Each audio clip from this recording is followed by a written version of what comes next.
Bien, vamos a continuar con nuestra jornada. Como lo anunciamos, el tema que llevaremos a cabo es enfrentando los desafíos de seguridad vial, construyendo conectividad segura. Para eso quiero invitar al escenario a don Alberto Escobar, director Movilidad y Políticas Públicas de Automóvil Chile. Eso es. Así que lo recibimos con un fuerte y caluroso aplauso a don Alberto Escobar.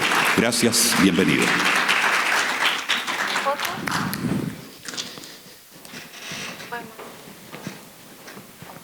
Me dejaron el poder. ¿Qué tal? ¿Cómo se llama? Me toca a mí. Ya. Así es que, bueno, muchas gracias por la presentación. Y la verdad es que este panel es bien entretenido porque es un tema que yo llevo muchos años, no voy a decir cuántos, en este tema. Así que quiero invitar a nuestros panelistas, que son de lujo, las damas primero, por lo tanto, a nuestra nueva secretaria de la Comisión Nacional de Seguridad de Tránsito, por favor.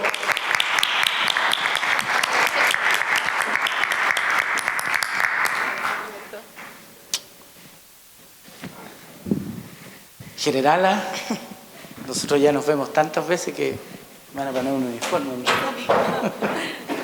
Bienvenida. Don Pablo Alar, distinguidísimo arquitecto. ¿Cómo estás? ¿Cómo estás? Muy bien, gracias. Bienvenido. Hola, ¿qué tal? General. Un gusto.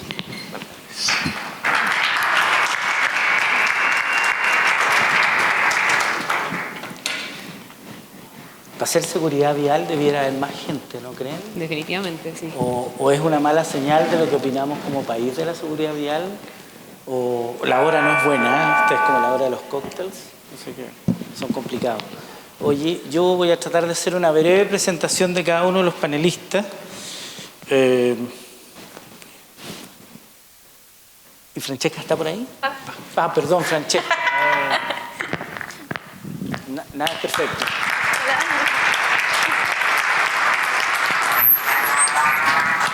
Mil disculpas. Sí, no hay problema. Por favor. Hola. Hola.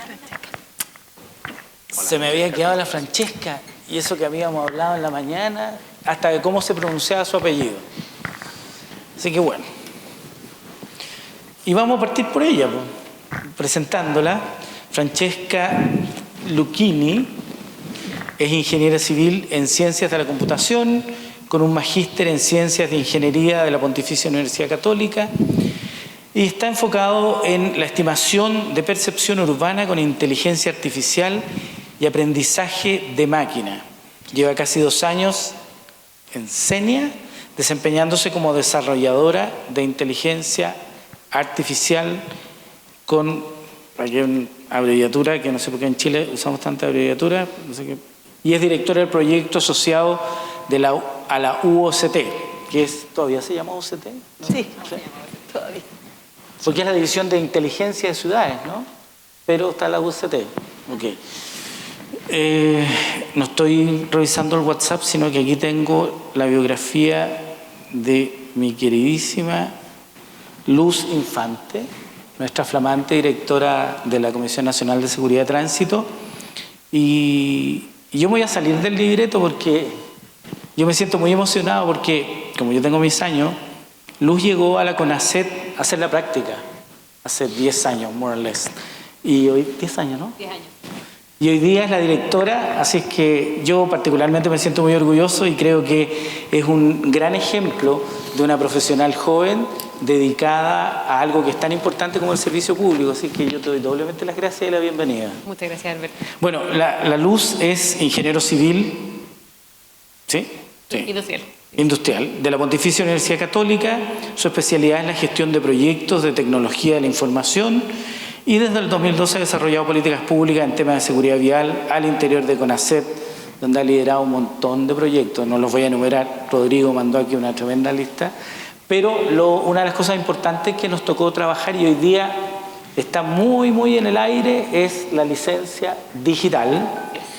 Y haciendo esa mención, le doy el pase a nuestra distinguida generala porque la Generala es una gran aliada nuestra en el mundo de la seguridad vial desde el punto de vista más del diseño, del pensamiento, pero la ejecución le toca a la policía. Y a mí me gusta la policía con uniformes, con sirenas, con patrulleras, porque eso inhibe conducta y eso es muy importante. Y nada, pues ya le preguntaremos a la Generala por cómo nuestros queridos carabineros logran fiscalizar de manera eficiente el montón de fotocopias que andamos trayendo en la guantera del coche, del auto. ¿Ah? ¿Cómo saben que la fotocopia del permiso de circulación, del SOAP es real? Creo que hay que darles un premio a nuestros queridos carabineros solo por eso. Y último, pero no al último, el distinguido Pablo Alart. Yo te sigo harto, te leo en todas partes. ¿Eras tú? Sí. Pablo Alart tiene un tremendo currículum, así que nos tiene que quedar tiempo porque trabajemos, pero es un Harvard Boy, por lo tanto eso ya nos pone en posición de un poco lo que es. Y él dirige hace bastante tiempo ya es decano, ¿no? Sí. De la Facultad de Arquitectura de la Universidad del Desarrollo, la UDD. Pero Pablo tiene una gracia que es muy inquieto escribiendo y escribe cosas que son, por supuesto, interesantes, pero lo más interesante es que son provocadoras y que no se alinea con sí, mira, sí, está bien todo lo que se está haciendo. Así que creo que es un honor para todos los que trabajamos en la seguridad vial tener a un urbanista de la talla de Pablo, donde le vamos a hacer preguntas también de cómo él ve a todos los actores de la seguridad vial, que un poco estamos sentados acá, desde el mundo del urbanismo, porque al final, alguna vez le escuché decir a Pablo y le robé la frase, las ciudades son cosas vivas, las ciudades son como una célula que se van reproduciendo, las ciudades no son rígidas. Alguien dice, oye, ¿por qué hicieron esta calle tan mal? Nada, porque salió así la calle, porque había al lado un negocio, un abasto y después terminó siendo una iglesia, qué sé yo. Así que con este panel de lujo deberíamos empezar a partir, ¿no? Yo quisiera hacerle algunas preguntas y como estoy castigado por no haber presentado bien a la Francesca, entonces vamos a partir con la Francesca. Oye, Francesca, inteligencia artificial. A mí me da harta vuelta. ¿Te gusta hablar de la inteligencia artificial? Sí, a mí personalmente tengo una vocación por educar, compartir conocimiento. Yo siento que la ciencia tiene que venir de un lado donde se prioriza informar a otras personas, porque cuando uno es experto de un área, es crucial informarse de otras áreas también y eso conlleva comunicarlo. Entonces, súper. Yo estoy en un comité mundial donde trabajamos con la legislación para los autos 100% autónomos, de nivel 5. Me tocó ver ahora en San Francisco un Waymo sin conductor y es muy impresionante. Uno dice, no, los autos sin personas. Es muy impresionante pasar un auto al lado. Y con respecto a aquello, Francesca, te quería preguntar, desde el punto de vista del transporte, que por eso te cuento la anécdota de San Francisco que me asustó, ¿cómo podemos la seguridad vial y la conectividad estar trabajando con la inteligencia artificial pensando que nosotros no estamos haciendo un auto autónomo, estamos haciendo un conductor artificial? ¿Cómo ves tú un poco aquello? Porque es lo que viene ahora, ¿eh? Sí, de hecho hay hartas áreas donde uno podría aplicar inteligencia artificial y personalmente en mi trayectoria he tenido mucho que trabajar con, por ejemplo, la UST, o sea, áreas relacionadas al urbanismo y al transporte. Y de lo que nosotros hemos podido ver, uno de los aportes más grandes que hemos podido tratar de darle a la industria con la inteligencia artificial tiene que ver con automatización de procesos que requieren demasiados recursos para hacerlos. Por ejemplo, que estoy pensando yo en un caso concreto. La UCT tiene una sala de control donde hay, a todo dar, 5 operadores al mismo tiempo, que no son solo revisores de cámaras, sino que también son ingenieros que trabajan en planificación. Y ellos trabajan con más de 1000 cámaras, unas 300 de propiedad de ellos y otras de municipalidades o por ejemplo, de privados. y es inhumano pedirles que puedan monitorear todas las cámaras al mismo tiempo.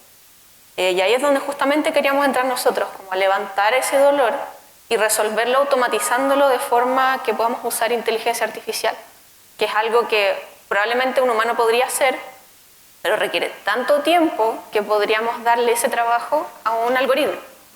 Obviamente nada sin supervisión, sino que sería un asistente más que un reemplazo. Entonces, al menos por ese lado siento que en el sector público hay hartas cosas que se pueden usar con inteligencia artificial para levantar información, especialmente en un área donde se tiene tantos datos de forma visual. Interesante. Oye, y colgándome de eso y aprovechándome de que tenemos a Pablo, antes de venir hice la tarea porque dije tengo que hacer una pregunta inteligente a Pablo y estuve revisando un informe que me llegó de Madrid y Barcelona y ha crecido significativamente la movilidad en transporte público, cerca del 50%, 48, 47, dependiendo del trimestre como lo miden ellos. En el caso de Chile es casi 50-50, ¿no? 50% público y 50% privado, que es un auto con un solo conductor, o sea, el modo de transporte más egoísta. Desde ese punto de vista, tu mirada, Pablo, ¿cómo ves? Tú hablas de, en los últimos 100 años han pasado cosas, pero ¿cómo nos vemos en 100 años más? Con toda esta interacción donde hoy día está la tecnología, donde están, al final, seres humanos, que no todos están escolarizados, ¿cómo los metemos en esto para hacer ciudad? Mira, bueno, gracias por la invitación y un honor compartir con las panelistas y contigo. A ver, es interesante ver que en los últimos 100 años, más o menos, desde que existe el vehículo a combustión interna y se ha masificado como un modo de transporte, siempre hemos pensado que la evolución del automóvil iba a ir, y yo colecciono imágenes postales del futuro, le llamo, de imágenes futurísticas de las ciudades, y en los años 20 los autos iban a volar. En los años 50 los supersónicos, ¿verdad? Los autos iban a volar. En los 80 Blade Runner, los autos iban a volar. Estamos en el año 2023 y todavía no vuelan. Pásame uno de mano mejor. Y donde han habido las mayores innovaciones precisamente están en aspectos, por un lado, de la eficiencia desde el punto de vista de la reducción de emisiones de los vehículos y en la seguridad. O sea, la reducción de víctimas fatales y de heridas, digamos, por accidente, desde la invención y la exigencia del cinturón de seguridad, el cinturón de 3 puntas de la Volvo, los airbags, las estructuras deformables y predeformables. La verdad es que los avances estuvieron por otro lado, precisamente por el lado de la seguridad de los pasajeros. Y si bien las tecnologías están creciendo exponencialmente y ya se están probando algunos drones y Uber Elevate postergó sus planes por 3 años por la pandemia, pero en algún momento vamos a empezar a tener vehículos, digamos, que vuelen. La verdadera revolución va a venir precisamente por los vehículos autónomos. ¿Y por qué? Porque los vehículos autónomos no solamente van a cumplir con las normas de tránsito de manera bastante más rigurosa que nosotros, sino que además, como ya está pasando con tecnologías como las aplicaciones, como Waze, vamos a optimizar la red vial existente. Por lo tanto, ya no todos nos vamos a ir por la misma avenida, sino que se va a ir redistribuyendo, y eso va a significar que ya no va a ser necesario seguir ampliando vialidades, sino que más bien se va a optimizar la red. Y por otro lado, yo creo que la promesa más atractiva de los vehículos autónomos tiene que ver con que el modelo de negocios de las grandes automotrices va a cambiar y tú ya no vas a ser propietario de un Peugeot o un Subaru o un Mitsubishi, sino que te vas a suscribir a una marca y va a venir un vehículo y te va a pasar a buscar, te va a dejar y después va a tomar a otra persona y finalmente van a haber menos personas, o sea, menos vehículos. O muchas personas van a utilizar el mismo vehículo, porque al final es la movilidad lo que uno quiere, digamos, tener acceso y no necesariamente a la propiedad. Si eso además lo ampliamos a el surgimiento de una intermodalidad más conectada, más inteligente, los viajes ya no van a ser en un solo modo. Perdonen lo autorreferente, pero yo hace 5 años vendí mi auto y soy intermodal. Ando en un scooter plegable que está allá atrás con casco, busco dónde hay un auto de estos que se arriendan, lo reservo, me voy en el scooter hasta el auto que se arrienda, me voy en el auto arrendado hasta el metro, voy a la universidad, vuelvo. Mis viajes diarios son intermodales. Y no pago patente, y no pago, digamos, seguro, etcétera, y soy más eficiente. Si eso lo vamos ampliando a aspectos de equidad, de donde no solamente podemos promover los transportes más eficientes desde el punto de vista de emisiones, de todos los efectos negativos de la congestión, de la contaminación, ¿verdad?, de los accidentes, etcétera.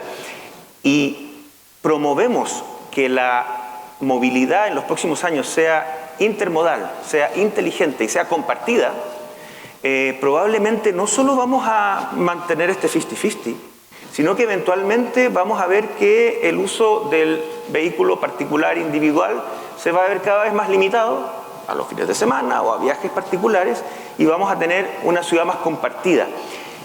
La buena noticia es que nosotros vamos mucho más atrás que Europa y el hemisferio norte en términos de número de vehículos por habitantes.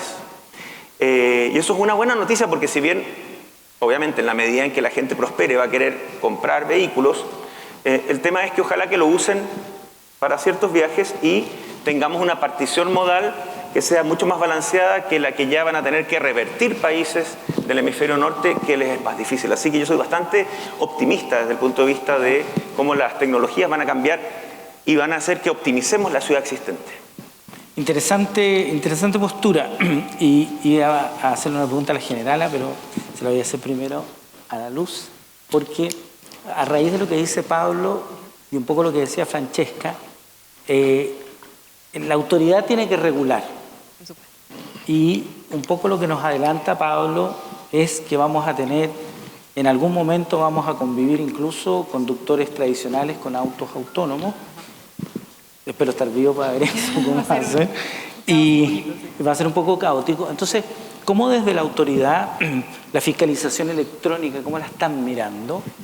Y todo lo que viene detrás de esto, porque después le voy a hacer la pregunta más complicada a la generala, porque ustedes están viendo la automatización, pero le anticipo algo, generala.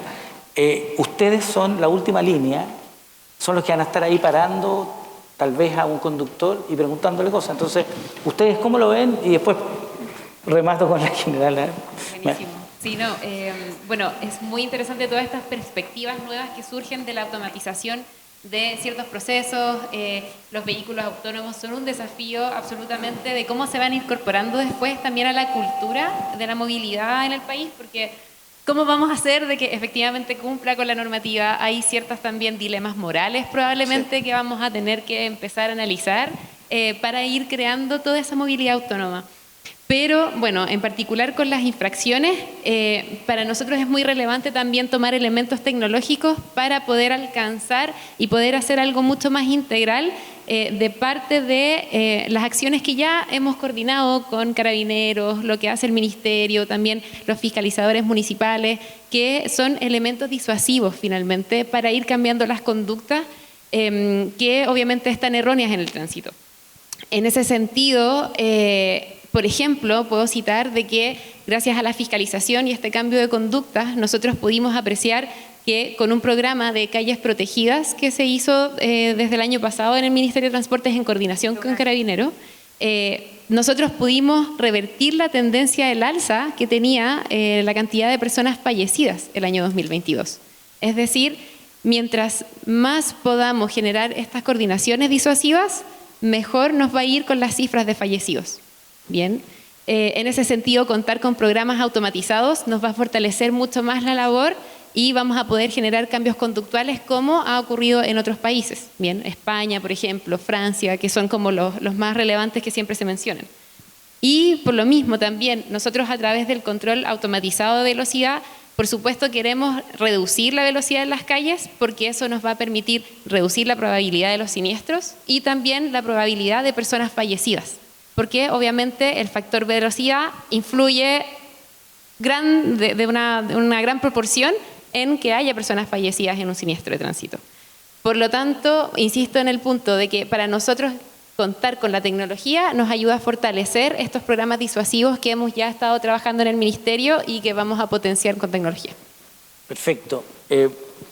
Súper interesante este sobrevuelo sobre la tecnología, pero nos vamos a aterrizar de golpe en que tenemos una población con baja escolaridad, tenemos una migración que piensa que las leyes no son para ellos, ¿eh? No, chileno, esas son tus leyes. ¿Cómo Carabineros hoy en día enfrenta este desafío de, lo decía en la introducción, de, por ejemplo, que a uno le presentan puras fotocopias? Sí. Y como dice, ¿me estará diciendo la verdad este señor o se la fabricó en su oficina? Y bueno, como Carabineros estamos de acuerdo con estos avances tecnológicos. Por supuesto que en alguna medida nos damos cuenta que, o podría pensarse que es mucho más fácil la fiscalización. Ahora, sí es más fácil la fiscalización de esta documentación, pero sí, lamentablemente, nos enfrentamos a las falsificaciones. Yo quiero tomar varios puntos de lo que se ha conversado. Primero decir que como institución estamos muy contentos por la aplicación, ¿cierto?, de la ley CATI. Próximamente, ¿cierto?, ya va a entrar en vigencia, que en definitiva, para los que nos escuchan, es un centro automatizado de infracciones en donde van a haber radares, o sea, grabaciones, cámaras, ¿cierto?, en distintos lugares del país. Van a estar debidamente informadas dónde están y con una alerta, o sea, todas las personas van a poder saber dónde hay una cámara.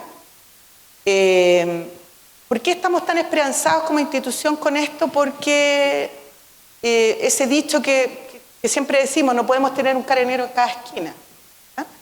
Entonces, ¿qué es lo que va a suceder ahí? Lo que pasó en España, y por eso es una buena idea, porque, como decía acá, afortunadamente en Europa van más adelantados, entonces vamos sabiendo si los resultados son buenos o malos, entonces podemos tomar mejores decisiones, y si alguien incursionó en Europa en algún tema y no resultó, bueno, no vamos a aprobar eso, pero esto sí se probó, se redujo, no sé el porcentaje, pero nosotros tenemos aproximadamente unos 2.000 fallecidos en accidentes de tránsito anualmente como promedio. Y resulta que somos casi 20 millones, y en Europa son 47 millones, o sea, perdón, en España son 47 millones. Resulta que ellos tienen una tasa mucho más baja de estas cifras de muerte en accidente de tránsito. Y justamente coincide cuando ellos tomaron esta decisión. Así que por ese lado tecnológico estamos muy contentos, pero tú dijiste algo muy importante al principio, es que lo que disuade también, porque esto que le estoy diciendo a la ley CATI, lo que hizo en Europa, no es que generalmente decimos, no, es que ellos tienen otra cultura. No, no tienen otra cultura. Cuando tienen que pagar una multa carísima, y yo aquí en Chile promedio en la semana unas 30 veces voy a exceso de velocidad, esas 30 veces voy a tener que pagarlas. En Europa, o sea, en España pasó eso. Entonces, esa es una manera, pero la otra gran manera es lo que tú decías en un principio, la gente quiere ver a sus carabineros en las calles, tenemos que estar presentes, lo que dices tú, la baliza, el uniforme. Hoy día tuvimos una intervención en una autopista, increíble cómo tenemos, a pesar de que hemos trabajado en conjunto con el Ministerio de Transporte y las municipalidades en todo el país, en este plan de calle protegida, donde hacemos intervención específicamente, ¿cierto?, atacar esa persona que conduce sin su placa patente, ¿cierto?, sin su documentación, sin haber obtenido licencia, etc. Y también decir que desde el 11 de septiembre de este año empieza a regir una ley que hace varios cambios respecto de la penalidad, ¿cierto? De la venta de los vehículos robados, pero ahí agrega, ¿cierto? Y tenemos que trabajar en esa difusión, porque se puede retirar el vehículo de circulación por no tener su licencia, por no tener, ¿cierto?, el permiso de circulación, por no portar la revisión técnica, por no portar el seguro. Estamos hablando de que efectivamente aquí vamos a tener una herramienta, ¿cierto? Y vamos a retirar vehículos. Hoy día estuvimos con el ministro de Transporte en un aparcadero porque esto se va a masificar. Vamos a retirar vehículos de circulación por los incumplimientos, ¿cierto?, de las normativas. Pero respecto de las tecnologías que más o menos estábamos hablando, nosotros ya hace varios años, afortunadamente, lo que es el control, ¿cierto?, de la velocidad presencial, porque la ley actualmente, ¿cierto?, antes de CATI, de que parta CATI, para que una persona sea infraccionada por conducir a exceso de velocidad, solamente puede ser detectado por carabineros. Por eso mucha gente se pregunta, oye, pero si hay cámaras en todas partes, en las autopistas, en todas partes, y esas cámaras, si ellos saben, mire, ¿sabe qué? Yo en esta hora tuve 150 vehículos que pasaron a sobre 100, 120, 130, 150 y 200 y más. Pero la ley dice que solo debe ser detectado por carabineros y los equipamientos, ¿cierto?, que estén certificados. Entonces, es ahí donde nosotros apuntamos a que tenemos más de 1.200 equipos detectores de velocidad distribuidos en todo el país. Tiene, ¿cómo se llama?, una certificación del INE que se certifica una vez al año. Tenemos equipamientos detectores de alcohol. Y hay una evolución. Antiguamente, ¿cierto?, el carabinero, bájese el vehículo, haga el 4, camine para allá, hálito alcohólico, incoherencia al hablar, etcétera, etcétera. Entonces, hoy en día tenemos, ¿cierto?, un detector de alcohol y que también tiene sus certificaciones 2 veces al año. Tenemos ¿cómo se llama?, la mantención y la certificación de estos equipamientos. Y aquí, desde el 2019, tenemos el equipamiento detector de droga, ¿cierto? Y es ahí donde yo también me quiero detener porque me está preocupando ese tema. Sí. También las cifras en Europa dicen de que también está bajando el consumo de alcohol y está aumentando el consumo de las drogas en la conducción. Tenemos aproximadamente 40 ¿cómo se llama?, equipos de detectores de droga a nivel país. Y la verdad es que necesitamos más.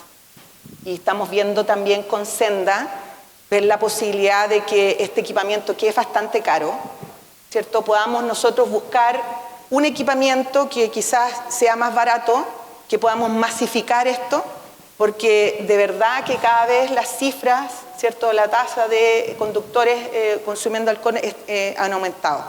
Así que bueno, decir que la institución siempre está abierta, ¿cierto?, a las tecnologías que van llegando. Estamos absolutamente de acuerdo. Yo creo que la presencia en las calles no puede parar, la presencia en las carreteras no puede parar. La gente necesita ver a sus carabineros y eso no va a ocurrir, eso va a aumentar. Pero sí tenemos que ocupar las tecnologías. Y para terminar, respecto de este tema tan importante que es, ¿cierto?, las tecnologías en la institución, nosotros, por ejemplo, en lo que es la investigación de los accidentes de tránsito, también estamos en un alto nivel tecnológico. Ocupamos estaciones totales, próximamente estamos viendo la posibilidad de comprar estaciones totales robóticas, que son equipamientos para hacer el levantamiento planimétrico del sitio del suceso. Ocupamos un programa Virtual Crash, que el que hace una animación en 3D para poder presentarle la animación, ¿cierto?, del siniestro vial a los tribunales, ¿cierto? Y desde el año pasado tenemos unos drones, ¿cierto?, que se elevan sobre el sitio del suceso y son capaces de reducir casi en un 60% el tiempo que uno se demora en hacer el levantamiento planimétrico en una autopista, por ejemplo, que muchas veces el promedio son como 3 horas, incluso puede ser 4 y va a depender del número de fallecidos o de la amplitud del siniestro vial. Entonces levantamos el dron, hacemos una fotometría y eso me sirve como el levantamiento planimétrico. Así que estamos muy de la mano. No me quiero referir a los vehículos autónomos porque no sé si estará en Carabineros, ojalá no. No sé qué irá a pasar, a lo mejor van a haber menos accidentes, no sé. Como decíamos delante, ya en otros países lo están usando, entonces nosotros veremos cómo serán los resultados en otros países para ver cómo lo vamos a enfrentar en Chile, especialmente lo que la ley nos diga. Gracias, general. Tomándome de eso último que dice usted, me paso a la Francesca de nuevo. ¿Chile está preparado tecnológicamente? ¿O nos estamos preparando? ¿O cuál es el desafío? Bueno, Chile está a medias preparado. Hace poco, en el lugar que trabajo yo, que es el CENIA, o Centro Nacional de Inteligencia Artificial, levantamos un índice latinoamericano del uso de inteligencia artificial. Y Chile salió bien rankeado dentro de Latinoamérica. Pero si se compara globalmente, hay hartas brechas que necesitamos cubrir antes de poder hacer uso de tecnologías tan masivas como es el Big Data o, en este caso, inteligencia artificial. Las cosas buenas, estamos por ahí, es que tenemos un capital humano súper bien preparado. Las personas de distintas universidades por el ámbito académico y profesional tienen un conocimiento muy vasto y acceso a cosas muy importantes de la inteligencia, o sea, saben la información. La brecha o el problema está más bien en... Salud. Disculpe. No, está bien. La brecha está más en el lado de la infraestructura, que yo creo que es un problema que siempre tenemos, ¿o no? Sí. Por ejemplo, tenemos todo lo que es la red de Internet. Ustedes saben que todo esto, para poder levantarlo de un sensor, como puede ser una cámara, requiere que se pase por Internet a algún lugar de procesamiento, y eso está súper limitado. Otra limitación tiene que ver con la existencia de los mismos sensores. Entiendo que las cámaras municipales tratan de estar lo más, cubrir lo mejor posible el territorio, pero siempre hay zonas que quedan ciegas. Si uno ve el mapa de las cámaras que tiene la sala de control de la subsecretaría, está obviamente enfocado en las vías principales, pero hay muchas zonas con baja visibilidad de los sensores. Entonces tenemos por ese lado dificultades de infraestructura general. Y en el caso específico de la inteligencia artificial, yo no sé qué tan familiares están con cómo se trabaja con estos tipos de modelos, pero requieren mucha memoria, requieren herramientas de cómputo gráfico, que son las GPUs, que son caras, gastan mucha energía y además necesitan una infraestructura para ellas mismas que facilite su uso. Y eso acá en Chile está muy bajo. De hecho, en general es lo que se usa en la industria, es trabajar con las nubes. Y ahí uno arrienda ese tipo de equipamiento, pero sería bueno tenerlo disponible para nosotros, que nosotros podamos armar nuestros propios modelos. Y el último desafío que yo creo que es muy importante es que los datos que se necesitan para entrenar modelos de inteligencia artificial, porque aprenden viendo ejemplos, son usualmente, por ejemplo, levantados en Estados Unidos o en Europa o en países donde la realidad es súper diferente. Entonces, si por ejemplo yo quisiera entrenar un modelo para detectar vehículos del transporte público, eso no existe. Hay que armarlo. Y armar eso obviamente requiere tiempo y requiere infraestructura. Entonces creo que los desafíos, claro, no van por el lado de las personas. La educación llega bastante bien hasta ese nivel, incluso comparándolo internacionalmente es alto, pero nos falta esa otra parte, que es la de cómo lo hacemos, básicamente. Sabemos cómo, pero llegar a la parte práctica nos está costando. Un gran desafío. Oye, y tú ya lo mencionabas, la ciudad es la que se va nutriendo de sensores y de un montón de elementos para poder hacer esto que se llama Smart City, que uno lo ve en los modelos y se ve súper bonito, pero, y esta pregunta es para ti, Pablo, el parque automotriz ha crecido, pero además han aparecido otros modos, tú mismo andas en scooter y utilizas a la ciudad completa, pero hay un tema que también te lo he escuchado a ti, que tiene que ver con la diferencia de nuestra ciudad. Me voy a centrar en el área metropolitana, Santiago, en que tenemos un área que es muy rica, que tiene muchos recursos, alcaldías con muchos recursos, pero también tenemos alcaldías con muy pocos recursos, con muy pocos profesionales para gestionar información, para gestionar, incluso lo mismo que dice la Francesca, o sea, los municipios van a tener que tener gente que a lo menos entienda de lo que está hablando la unidad central. ¿Cómo ves eso, Pablo, en términos de ciudad, que es el gran desafío de todos nosotros? Mira, yo creo que sin polemizar con la Francesca, pero complementando un poco lo que dice la Francesca, nosotros en Chile tenemos una ventaja que es lejos la más difícil de encontrar, que es el capital humano calificado, tal como dices tú. O sea, tenemos el brainware o incluso el soulware, la sensibilidad para el hardware, que es, digamos, la capacidad de procesamiento, la sensorización, etcétera, va a ser cada vez más accesible, va a ser cada vez menos costosa. De hecho, cada uno de nosotros tiene un sensor en su bolsillo. O sea, apartamos de la base de que eso hace 15 años atrás era impensable. O sea, veamos los cambios cuánticos que hemos tenido. ¿Se acuerdan lo que era hacer una encuesta de origen-destino a comienzos de los 2000? ¿Cuánto tiempo tomaba? Y cuando la implementaba ya estaba obsoleta, y ahora podemos manejar la información en tiempo real a través de la data anonimizada de los celulares. Entonces, las barreras no son de capacidad, no son económicas tampoco, ni tecnológicas. Lamentablemente las barreras son regulatorias.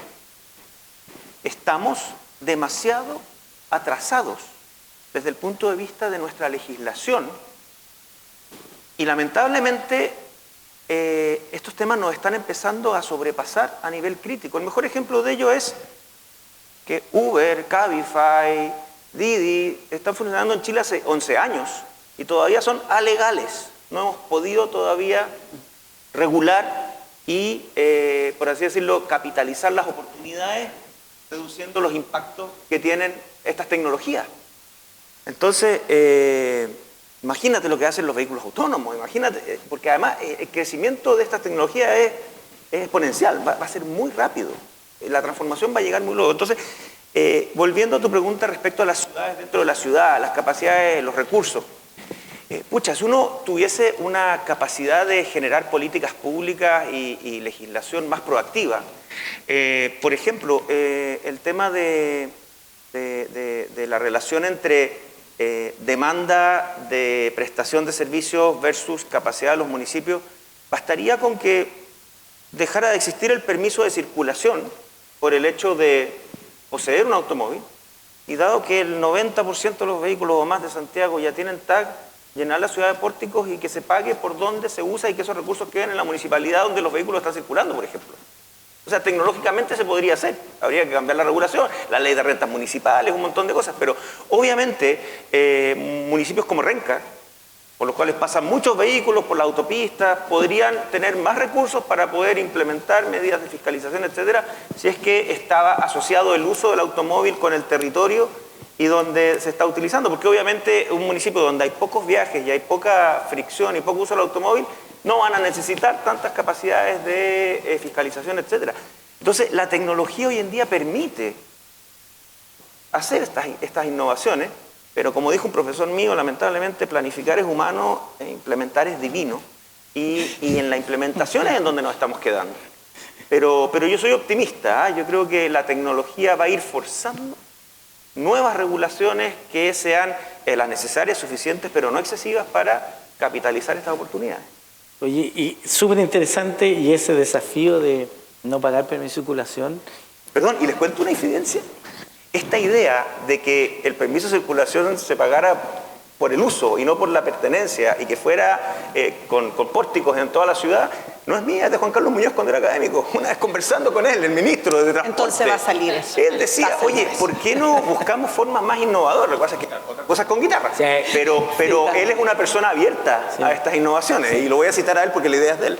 No lo estoy exponiendo. Lo interesante, Pablo, es que además el permiso de circulación no es tal, sino que es un impuesto a la renta, porque tú pagas de acuerdo al valor de tu auto, si no todos pagaríamos el mismo permiso de circulación. Claro. Por lo tanto, siguiendo tu desafío, también aplanaríamos la tarifa, todos pagamos lo mismo si es uso de vías y no auto más caro o menos caro. Y el pago va directo al municipio. El alcalde de Huachurá le ha puesto un poco de tinca ahí que los pórticos que están en su comuna debieran pagar derechos municipales. Además sería un desincentivo al uso del automóvil porque obviamente el que lo usa mucho va a tener que optimizar el uso para no pagar tanto. Y el que colecciona autos no va a tener que pagar por toda la colección. Interesante. Oye, Luz. Scooter, como... Sí. Oh, claro. No, scooter. Oye, Luz, como tú eres la representante del gobierno, hay un tremendo desafío que plantea Pablo, Sí. y después le cae a la general a la implementación de todas estas cosas en lo que es la fiscalización. Pero desde el punto de vista del gobierno, de la regulación, hay un tema que tú lo estás trabajando, lo conversamos, tratamos de hacer cosas en conjunto, que es la licencia digital, Así es. que es una cosa. Pero te voy a poner un poquito más en apuro, porque la licencia digital es re bonita, se ve súper cool, pero los municipios, y un poco tomando las palabras de Pablo, los municipios hacen exámenes completamente distintos, todos unos de otros. Y lo hemos, esto no es una chuecura, porque lo hemos conversado 1000 veces, y yo creo que ahí hay un desafío también, y voy a anotarte una tercera cosa. Vamos a tener que bajar o clarificar el vocabulario que empleamos en las preguntas para el examen de conducir, porque me llamó un señor extranjero que hablaba español, pero no tan bien, que no entendía nada de lo como está escrito. Y, insisto, tenemos una creciente escolaridad muy baja, a pesar de que Chile tiene una cifra brutal.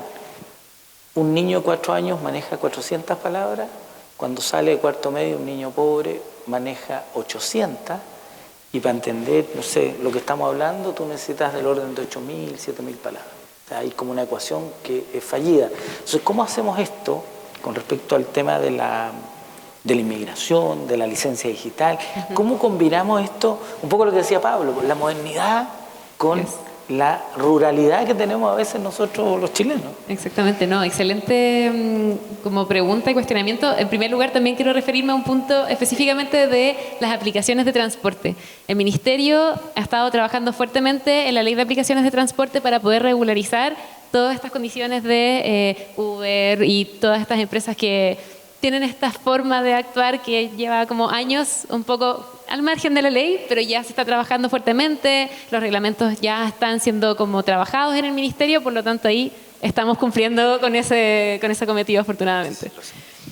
No, y es un desafío de Estado, no de Por gobierno, supuesto. porque vienen muchos años. De hecho, definitivamente es algo que se está trabajando hace bastante tiempo, así que quería como también tomarme el tiempo de dar ese punto. Sin duda.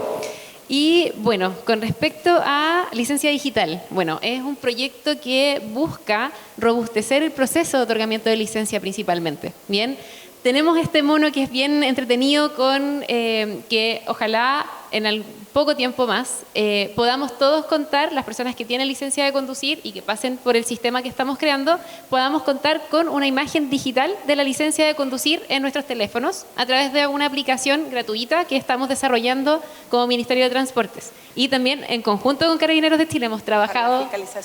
Para la fiscalización, exactamente, viendo el diseño de la licencia y también el proceso de control de la licencia de conducir digital. Pero este proyecto, más allá de esto, conlleva también un cambio de robustecer el proceso de otorgamiento. ¿Por qué? Porque lamentablemente muchas personas entienden o evitan hacer el proceso de otorgamiento de licencia porque es muy difícil. El tema del examen teórico es una brecha muy importante.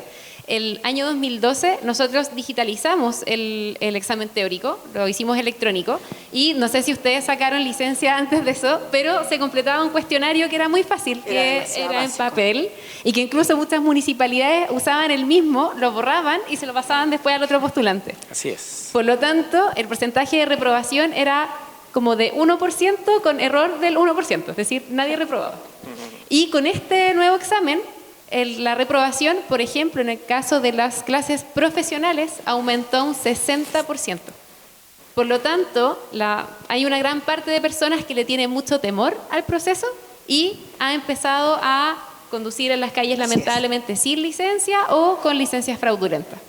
Por lo tanto, a través de esta licencia digital, se va a robustecer la interoperabilidad de la información. ¿Qué quiere decir eso? De que va a ser un trabajo coordinado con Carabineros, también con los jueces de policía local y con todas las instituciones que tienen que ver con la licencia de conducir, para que al momento de controlar a una persona en la calle con su vehículo podamos saber inmediatamente si la persona es conductora o no. ¿Por qué? Eso no ocurre lamentablemente hoy en día. ¿Por qué? Porque no existe una base de datos centralizada ni confiable, lamentablemente, que contenga toda esa información. Y, por ejemplo, pasan cosas como cuando Carabineros retiene una licencia, cuando una persona cometió una infracción, esa retención, Carabineros se la lleva, la manda al juzgado de policía local, por ejemplo, pero nadie más en el sistema se enteró de que pasó esa retención. ¿Y qué pasa? Cuando son los fines de semana, la gente va los lunes a la municipalidad a decir, uy, se me perdió la licencia, ¿me puede dar un duplicado? Y es tan culturalmente común que se llaman los lunes de duplicados. Entonces la gente va y la MUNI no sabe que esa persona tuvo una retención y por lo tanto le entrega un duplicado porque hay desinformación en el sistema. No está en línea. No está en línea, justamente. Esto no lo repitan, por favor. Por favor. Ya, está totalmente condenado y obviamente eso tiene sanciones mucho más fuertes. Es una muy mala práctica, así que acá ya tenemos su foto y lo vamos a tener ahí. Estamos acá con la general, así que... Los va a ir a buscar ella misma. Está ella totalmente dispuesta a las cosas con Carabineros para poder hacer mejor ese control y robustecer, insisto, el tema de los datos. Y hemos trabajado fuertemente en eso y ahí discrepo un poquito de que, la tecnología existe, pero los recursos es difícil de que vayan dirigidos a lo que nosotros necesitamos para aumentar la tecnología. La normativa, por supuesto, también es algo que hay que trabajar, pero los recursos, ponerlos en la tecnología es también trascendental para poder realizarlo. Y con respecto a los exámenes de conducción, lamentablemente sí, hay brechas muy importantes en las municipalidades. Hemos tenido sí cambios que han permitido disminuirlas. El examen teórico electrónico es un pie súper importante que partimos del 2012. También hicimos cambios en el examen clase B para vehículos como livianos y también hace poco el de la clase C, el de motos, que hasta el 2020, cuando uno preguntaba en las municipalidades cómo se hacía el examen práctico de las motos, uno se encontraba con todas las realidades, 250 realidades distintas, que son las municipalidades que otorgan licencia en ese entonces. Por ejemplo, iban no, yo le digo a la persona que vaya de una esquina a otra, y con eso, si la sabe manejar, le doy la licencia, ¿ya? Pero yo lo voy mirando, ¿ya? Ok. Otros yo le digo a la persona, acá en la oficina, que vaya, se dé una vuelta a la cuadra, y si vuelve, le paso la licencia. Si llega vivo. Si llega vivo, sabe manejar. Le paso la licencia. Nosotros choqueados con esa realidad, por supuesto, hicimos todo un trabajo con muchas agrupaciones de motociclistas y normalizamos un examen práctico en la clase C que todavía, con fiscalización del Ministerio, estamos impulsando para que las municipalidades cumplan con lo que tienen que cumplir. Hay esperanza. Hay esperanza. Y de nuevo, ahí está la fiscalización por el lado del Ministerio en este caso, que son los que tienen que revisar los gabinetes municipales, que tienen que hacer el trabajo también disuasivo de esas prácticas. Oye, Pablo tiene un punto. Le quiero preguntar algo a la luz. Por favor. Dale nomás. Yo como usuario de movilidad activa, me pregunto por qué, si ya entró en vigencia la ley de convivencia vial, Sí. Cuando uno tiene que renovar la licencia solo se da el psicotécnico y no el teórico de nuevo, porque pasa que todas las personas que conozco ignoran y no tienen ningún incentivo para conocer y entender la ley de convivencia vial y por lo tanto los autos siguen, digamos, apretándonos. Entonces, ¿cómo poder incorporar también las nuevas leyes en la medida en que se va renovando la ley? Sí, no, eso es muy, muy interesante porque obviamente es un trabajo mucho más amplio que solo hacer un examen teórico, por ejemplo, de renovación. Hay ciertas experiencias, por ejemplo, los conductores que tienen las licencias clase A1 y A2 antiguas, antes de las profesionales, ellos tienen que rendir un examen teórico siempre que renuevan. Sin embargo, tenemos que revisar si efectivamente esa medida sirve para que ellos incorporen y reincorporen las nuevas cambios en la ley. pero obviamente toda una difusión, un acompañamiento mucho más grande de la ciudadanía, para nosotros siempre ha sido relevante dentro de CONACET y estamos ahí potentemente. Y por otro lado, dentro, por ejemplo, de la ley CATI y que, bueno, también la licencia digital, que es muy importante, es la primera piedra para después tener una licencia por puntos. Bien, y como se hace en el mundo es tener ley CATI, licencia por puntos, y con eso es disminución asegurada de personas que fallecen en el tránsito. Y particularmente también se ocupan de algo muy importante, que es la reparación un poco de las personas que han sufrido siniestro, preocupándose de entregarle la información a los que cometieron el siniestro de tránsito. Entonces, si uno, por ejemplo, perdió puntos en su licencia y quiere recuperar puntos, tienes que hacer un curso. Claro. ¿Ya? O simplemente, no sé, si tengo algunas multas, no sé qué, también tengo que hacer un curso. Y es lo que nosotros queremos lograr como ministerio para robustecer toda esa comunicación. Excelente, gracias. Yo quiero agregar que respecto de la ley de convivencia vial, yo creo que tenemos que trabajar mucho más fuertemente la difusión. Y tú nombraste esa ley, pero tenemos la ley de carreras clandestinas, que el que no va a las carreras clandestinas dice, bueno, pero ¿qué sacan una ley de carreras clandestinas? Pero resulta que en esa ley también está la velocidad temeraria y muy pocas personas saben que si conducen sobre 60 es, ¿no? Sí, 60. Sobre 60 kilómetros, sobre el máximo permitido, zona de 50, ¿cierto? 110. 110, velocidad temeraria. Y eso está en la ley de carreras clandestinas, y eso significa que esa persona está cometiendo un delito. Ahora es detenida.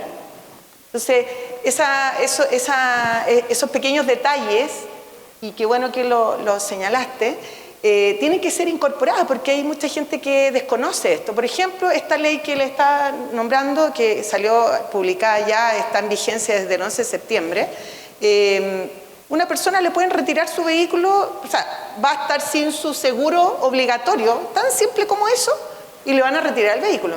Esas cosas no existían antes del 11 de septiembre, y eso significa que tenemos que también ir incorporando estas nuevas leyes, y de hecho este año han salido como 5 leyes, que no, a lo mejor no es el momento, pero sí tenemos que ir incorporándolas. Y respecto a la exigencia, yo estoy bastante de acuerdo, y lo conversamos en alguna oportunidad, que sí, efectivamente, esa prueba que yo di a los 18 años, efectivamente era una prueba que uno, jovencito, se aprendía de memoria un par de preguntas y tenía un 7. Entonces eso era como ridículo, o sea, eso es ridículo. Pero sí, nosotros hemos detectado, y estamos hablando de chileno común y corriente, que el conducir muchas veces se transforma en una fuente de trabajo, no solamente porque tenga un vehículo, o sea, la gran mayoría no tiene un vehículo, conduce vehículos porque está trabajando, va a trabajar, o es una expertise, ¿cierto?, que le sirve para X trabajo que pueda ser contratado. Entonces, viendo la realidad de Chile, de las personas que se someten a los exámenes, sí yo considero que es algo que hay que revisar, porque yo, en la vereda mía de la fiscalización, yo estoy viendo esa realidad en la calle. Estoy viendo gente, ¿cierto?, que le tengo que retirar el vehículo, ¿cierto?, que tengo que notificar la infracción, que lo estoy mirando, que no puede ni siquiera pagar la benzina de ese día, y más encima va a tener que pagar una infracción, y más encima después no va a poder retirar tampoco su vehículo, porque va a tener que juntar dinero quizás 3, 4 meses para poder retirarlo, si es que en algún minuto lo puede retirar, y cada día en el aparcadero le va a implicar, más dinero, entonces se empobrece. Bueno, eso es lo que nosotros vemos en la fiscalización. Mi vereda es dar cumplimiento a la ley de tránsito y fiscalizar, pero sí también señalar a quienes corresponda lo que estamos viendo en la calle. Entonces, quizás esa misma gente que dice, no, es que no, lo hice 3 veces y no lo obtuve y tengo que trabajar, tengo que hacer algo. Bueno, lo siento, nosotros hacemos nuestro trabajo, pero en definitiva, comentarios como que, ¿por qué me preguntan esto de que si con suerte puede sacar un porcentaje y le están preguntando distancia, no sé qué cálculos y cosas? Ahí tengo buenas noticias. O quizás de mecánica básica, que de repente de mecánica básica no tiene mucho las preguntas. Exacto. Entonces, en eso es lo que yo estoy viendo en la calle, en las personas que no tienen licencia a conducir, nunca la han obtenido. no porque la tengan vencida, no, terrible, o sea, nunca la han obtenido. Entonces, en eso por lo menos esa es lo que nosotros estamos viendo, y yo creo que en eso algo tenemos que hacer porque necesitamos más gente que quiera obtenerla, la quieren obtener pero no la pueden obtener. Sí, ahí una cortita intervención. Nosotros sí, efectivamente, tenemos muy en cuenta esa realidad. Estamos trabajando en modificaciones al libro del nuevo conductor que vamos a lanzar ya desde el próximo año. También modificaciones al examen teórico en las preguntas, en su redacción. Sabemos que hay algunas un poquito capciosas, porque también nos dimos cuenta de ese cambio de paradigma. Es decir, hubo un tiempo que decíamos, tenemos que hacer algo mucho más exigente y ser un filtro para que los que conducen en la calle sean los mejores, pero claro, igual salieron a manejar los otros. Por lo tanto, el cambio de paradigma es ocupemos los manuales, ocupemos estas herramientas para educar sobre seguridad vial y así la gente que sale a conducir tenga las herramientas. Exactamente. Súper. Oye, nos queda re poco tiempo, así es que les voy a dar un par de minutos a cada uno para sus conclusiones finales, lo que quiera patalear, reclamar, llamar la atención o pedir. Así que partemos con la Francesca. Sí, obvio. Bueno, lo que yo me llevo de todo esto es que, al menos de mi lado como persona que trabaja en la tecnología, hay harto que yo me pierdo porque trabajo, como se podría decir, como con 3 capas de abstracción de lo que ocurre en el fondo. Entonces, para mí es muy importante que justamente ocurra en esta instancia, tener un proceso de interdisciplina donde yo me puedo acercar justamente a la realidad, porque yo tengo una visión súper parcial. Entonces, me encanta que hagamos esto y que ojalá todos los trabajos en el futuro sean así. Y lo otro es que creo de verdad que la inteligencia artificial, con un buen guía, con políticas buenas y con la buena disposición, se puede utilizar para asistir en muchas cosas, y yo creo que en la ciudad se puede aplicar en hartas cosas. Principalmente pensando en las cámaras, porque hay cosas que tal vez no se pueden detectar fácilmente, por ejemplo poniendo sensores, pensando por ejemplo en caso de peatones, que sí se pueden revisar con cámaras y visión computacional. Entonces yo ofrezco mi asistencia. Pablo. No, yo celebrar y agradecer cómo desde la CONACET, desde Carabineros, están impulsando pasar de estas planificaciones a implementaciones, de lo humano a lo divino. Porque, claro, hay un antes y un después con la ley Katia.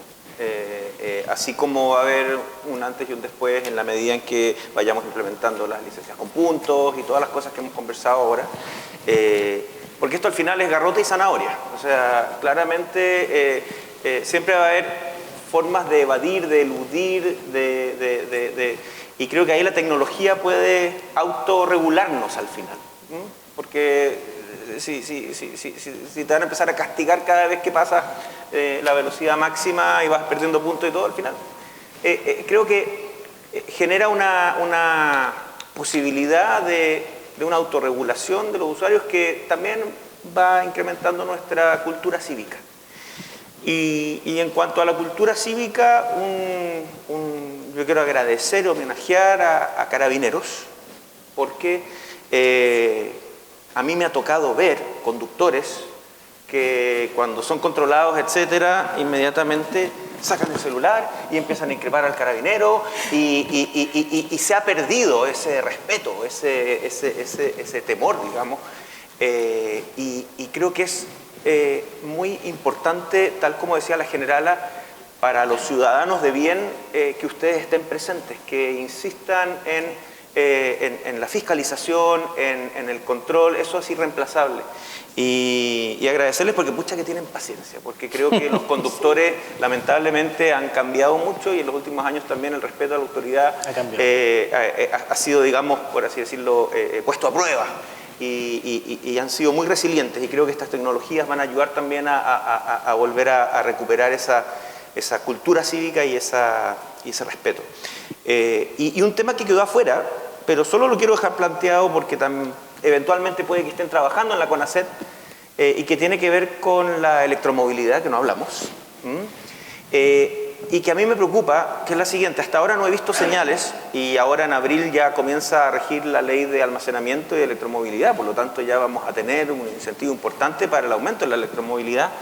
Y el tema de la seguridad, ¿por qué los vehículos eléctricos no tienen una patente de un color distinta? Y lo pregunto porque los protocolos para bomberos, para atender accidentes de vehículos eléctricos es distinto a los de combustión interna. O sea, llega un coche bomba y empieza a tirarle agua a un vehículo eléctrico y puede explotar. Entonces, no sé si se está trabajando en ello. Eso quería saber. Porque me preocupa que veo que está creciendo el parque. Tranquila. Y todos los vehículos eléctricos tienen patentes blancas. El ABC ya estamos trabajando bueno. años. Gracias. De hecho, nosotros, nuestro personal de la CIAT, que son los investigadores de los accidentes de tránsito, ya han hecho bastantes cursos, diplomados, etcétera. Llevamos ya unos 4 años en esto. Hemos comprado indumentaria. Sí, yo creo que el punto de que los vehículos debieran, porque tienen un logo, un logo que supuestamente debiera todos saber que es un vehículo eléctrico. También yo apunto en que debiera ser algo mucho más notorio.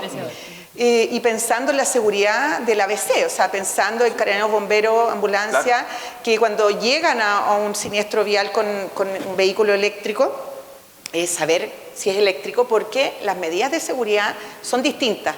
Indumentaria distinta para los carabineros, incluso hay unos guantes que tienen una cierta capacidad, no sé la numeración, pero tenemos zapatos, etcétera, porque no es que sea más peligroso un accidente, pero sí está una posibilidad que pueda hacer, ¿cierto?, que pueda dañar, ¿cierto?, a alguna persona de emergencia. Lo estamos trabajando, estoy segura que bomberos está haciendo lo mismo, el SAMU lo mismo, carabineros, y también ANAC está trabajando fuertemente también en este tipo de educación respecto a eso.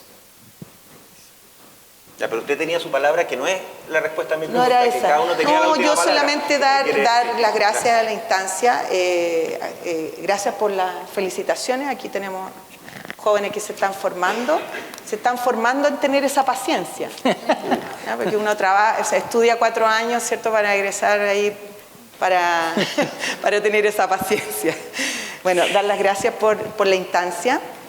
Solamente decir que la velocidad es la principal causa de muerte en los accidentes de tránsito. O sea, una velocidad razonable, ¿cierto?, o la que corresponda, en la vía que corresponda, no va a matar a una persona en un accidente. Va a salir dañada, etcétera, lesionada, pero el exceder en esa vía puede significar la muerte. O sea, esa diferencia de velocidad es la diferencia entre la vida y la muerte. Y eso, que a todos nos acongoja, y yo creo que todos los que trabajamos en esta área, yo creo que todos van a estar de acuerdo los que trabajamos en esta área, es que cuando muere alguien en un accidente de tránsito, cuando existen este tipo de tragedias, todos adherimos, todos nos apenamos, todos nos preocupamos, ¿cierto? Y todos decimos que estamos con esa lucha. Pero el segundo siguiente de que pasó ese accidente o esa tragedia, no es tema. Lamentablemente, cuando no soy víctima, yo no sé, ¿cierto? Y, o sea, el cambio de conducta, lamentablemente, generalmente lo tienen las personas que han vivido una tragedia, cuando han vivido o cuando han estado a punto de morir, o han tenido una tragedia, o han tenido un accidente, o se han distraído esos segundos viendo el celular y han topado y han tenido que pagar el seguro, etcétera. Ahí como que dicen, chura, en realidad podría haber sido peor. Pero si alguien no ha vivido una situación así, lamentablemente es una noticia que, qué terrible, sí, hoy estamos contigo, etcétera. Y es algo que lamentablemente nosotros lo vemos, ¿cierto?, día a día, y la lucha que tenemos nosotros que trabajamos con campaña, este mismo congreso, o sea, este mismo Expo Seguridad, aquí debería estar lleno, pero no es un tema. Todos nos preocupamos cuando pasan cosas, pero cuando ya el segundo siguiente no es algo, ¿cierto?, que las personas lo tengan como una conducta aprendida, adquirida, ¿cierto?, y concientizada de que no solamente puedo morir, sino que puedo matar a una persona que tiene familia, ¿cierto?, y que se destruye toda una vida. Solamente quería terminar con eso porque eso nos convoca. ¿Por qué existe la ley CATI? Porque vamos a ¿cómo se llama?, a obligar a las personas económicamente, cuando ya no tengan dinero para pagar sus multas, entonces van a cambiar la conducta. Nos pasó con las vías exclusivas, que dijimos, oye, estas son vías exclusivas y vamos a poner cámaras, ¿cierto? Y los vamos a infraccionar. Los primeros meses, los 2 primeros meses, 3 primeros meses, todo el mundo siguió usando las vías. ¿Por qué ahora uno ve que las vías exclusivas están absolutamente despejadas? Porque después de esos 2 meses la gente entendió, porque le llegaron 3, 4, 5, 6, 7, 15 partes. En una oportunidad yo dije 15 y una persona me dijo 25 que le había pasado. Entonces cuando tuvo que ver cómo pagaba eso, ¿cierto? Entonces nunca más uso esa vía exclusiva. Esperamos esa conducta con la ley CATI. ¿Y por qué están esperadas? Porque justamente vamos a evitar muertes. De los 2.000 muertos anuales, queremos bajar a la mitad, porque tenemos la visión cero también en el Ministerio de Transporte, Carabineros y todos los que estamos trabajando en esta área. Para nosotros es la visión 0 muertes. Eso. Yes. Muchas gracias. Bueno, también el agradecimiento por la instancia, también por acá la conversación, de verdad súper interesante todas las cosas que hemos sacado en limpio. Me llevo también el comentario al ministro del dato del permiso de circulación. El tema de la interoperabilidad creo que es esencial para poder avanzar en la información y obviamente en las conductas seguras. Y por supuesto, obviamente, nosotros estamos con la visión cero en CONACET, con Carabineros de Chile también. Nuestro enfoque es del enfoque del sistema seguro. ¿A qué nos referimos con eso? A que todos somos responsables acá en el tránsito. Los que tomamos decisiones, los que estamos en la calle, los que construimos las vías, etcétera. Todos tenemos la responsabilidad de evitar que los siniestros pasen y, por supuesto, también de reducir sus consecuencias. Para eso el trabajo coordinado, no solamente con Carabineros, la academia, por supuesto, para nosotros es súper importante apuntar a todas las líneas de acción en las que podamos estar involucrados, porque todas las herramientas nos sirven. Es decir, es demasiado tarde para ponernos negativos y tenemos que estar siempre teniendo nuevas ideas, ser innovadores y contribuir a esta visión que es un trabajo conjunto finalmente. Así que muchas gracias. Muchas gracias. Bueno, muchas gracias a todos los asistentes. Un aplauso para el panel porque estuvo realmente interesante.